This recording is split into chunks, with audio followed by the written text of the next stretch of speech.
Okay, I'm gonna work on doing the rear coilover on the driver's side here. I already did the passenger side just to figure it out, so I'll go ahead and get started on this one, and hopefully I can get it busted out here quick. Basically, I've already removed the end link from the control arm to let the control arm get a little bit more droop. I have to take out the bolt here, and then in the trunk I've already stripped it, but I've got to loosen up the top nuts, which are back behind the fuel lines and everything. So I'll get those all broken loose and get the coilover out.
Okay, I've got the bottom bolt out and the top bolts out, or nuts off.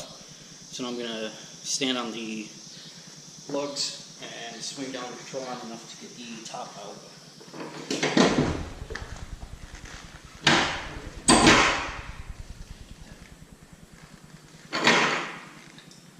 Oh, hold on. Let's pull the bottom out first.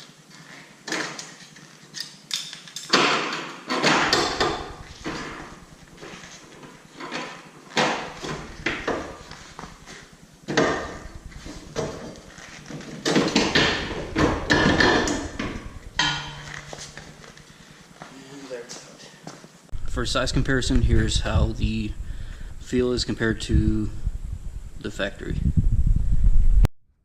Okay, next I'm going to put the bottom of the coilover in the control arm, bolt that in, and then I'll jack up the whole control arm and get the top to go in, and then we'll bolt it in from the top.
Okay, the top bolts are tight, so I'm just going to double check this bottom bolt, make sure it's tight.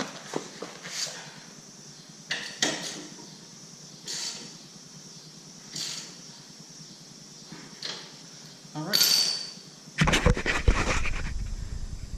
And now it's in. I do need to connect the tie rod end still, but I stripped out this tie rod end. Not tie rod. Sway bar end link. I need to swap out or reinstall the sway bar end link, but I stripped out the end of this one when I was pulling it apart. So I've got two new ones coming, which I'm going to put on the front. So hopefully I can salvage one of the front ones and put it in the back here.